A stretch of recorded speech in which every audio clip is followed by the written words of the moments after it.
ಈಗ ನಾನು ಸರ್ಕಾರಕ್ಕೆ ಯಾಕೆಂತ ಹೇಳಿದ್ರೆ ಮೋದಿ ಬಹಳ ಸ್ಪಷ್ಟವಾಗಿ ನಾವು ಮೊನ್ನೆ ಹೇಳಿದ್ದೇವೆ, ಈ ಸದನ ನಡೆಯುವುದು ಅದು ಮಂತ್ರಿಗಳಿಗಾಗಿ ಅಲ್ಲ, ಅದು ಶಾಸಕರಿಗೆ ಬೇಕಾಗಿ ನಡೆಸುವಂತ ಅಧಿವೇಶನ. ಯಾಕೆ ನೀವು ಮಂತ್ರಿಗೆ ಯಾವಾಗ ಬೇಕು ಚರ್ಚೆ ಮಾಡ್ತೀವಿ. 3 ತಿಂಗಳಿಗೊಮ್ಮೆ ಶಾಸಕರು ಸೇರಬೇಕು, ಅವರ ಸಮಸ್ಯೆಯನ್ನು, ಅವರ ಊರಿನ ಸಮಸ್ಯೆಯನ್ನು ಚರ್ಚೆ ಮಾಡಬೇಕು. ಅದಕ್ಕಾಗಿ ಎಲ್ಲಾ ಪಕ್ಷದವರು ಕೂಡ, ಎಲ್ಲಾ ಸದಸ್ಯರು ಕೂಡ ಪ್ರಶ್ನೆ ಕೇಳ್ತಾರೆ. ಎಲ್ಲರಿಗೂ ಕೂಡ ಸ್ಟಾರ್ ಕ್ವಶನ್ ಆಗುದಿಲ್ಲ. ದಿವಸ 15 ಮಾತ್ರ ಆಗುವಂತದ್ದು, 15 ಮಾತ್ರ ಆಗುವಂತದ್ದು. ಉಳಿದಂತ ಪ್ರಶ್ನೆಗೆ ಆ ಸದಸ್ಯರಿಗೆ ಇವತ್ತು ಅವರು ನಿಯಮಾವಳಿ ಪ್ರಕಾರ ಕೇಳಿದಂತ ಪ್ರಶ್ನೆಗೆ ನಾವು ಇವತ್ತು ಸರ್ಕಾರ ಉತ್ತರ ಕೊಡದಿದ್ದಲ್ಲಿ ಮತ್ತೆ ನಾವು ಹೇಳ್ತೇವೆ ನೀವು ಶಾಸಕರು ಬರುವುದಿಲ್ಲ, ಯಾಕೆ ಬರಬೇಕು? ಯಾವ ರೀತಿ ಆಗ್ತದೆ? ಇವರು ಪ್ರಶ್ನೆ ಕೇಳಿದವರಿಗೆ ಉತ್ತರ ಇಲ್ಲ.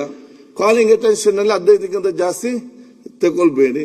ಸರಿಯಾದ ಸಮಯಕ್ಕೆ ಕೋರಂ ಮಾಡಲಿಕ್ಕೆ ಮತ್ತೆ ಆ ಸಮಯದಲ್ಲಿ ಬರುವುದಿಲ್ಲ. ಅದಾದ್ರೆ ಯಾವ ರೀತಿ ಇವತ್ತು ಹೋಗುವಂತದ್ದು? ಆದ್ರೆ ಮೊನ್ನೆ ಕೂಡ ಇದನ್ನು ನಾನು ಇವತ್ತು 2 ಸಲ ಬಹಳ ಗಂಭೀರತೆಯಿಂದ ಇರಬೇಕನ್ನು ನಾನು ಕೂಡ ಇದರ ಬಗ್ಗೆ ಚರ್ಚೆ ಮಾಡಿ ಸ್ಪಷ್ಟ ಆದೇಶ ಕೂಡ ಈ ಪೀಠದಿಂದ ಸತತವಾಗಿ 3 ಬಾರಿ ಇದನ್ನು ನಾನು 4 ಬಾರಿ, ಇವತ್ತು 5ನೇ. ಬೇಡ ಅದೇ ಏನು ಸುಧಾರಣೆ ಇವತ್ತು ಕಾಣುವಂತ ಪರಿಸ್ಥಿತಿಯಲ್ಲಿ ನನಗೆ ಕಾಣುದಿಲ್ಲ. ಈ ಸಲ ಈ ರೀತಿ ಬಹುಶಃ ಇದು ಧೋರಣೆ ಆದ್ರೆ ಬಹುಶಃ ಇವತ್ತು ಎಲ್ಲಾ ಸದಸ್ಯರು ಮೆಚ್ಚುವ ರೀತಿಯಲ್ಲಿ ಇದು ಸದನವನ್ನು ಹೇಗೆ ನಡೆಸುವಂತದ್ದು? ಆದ ಕಾರಣ ಬಹುಶಃ ಆಗಿಲ್ಲ.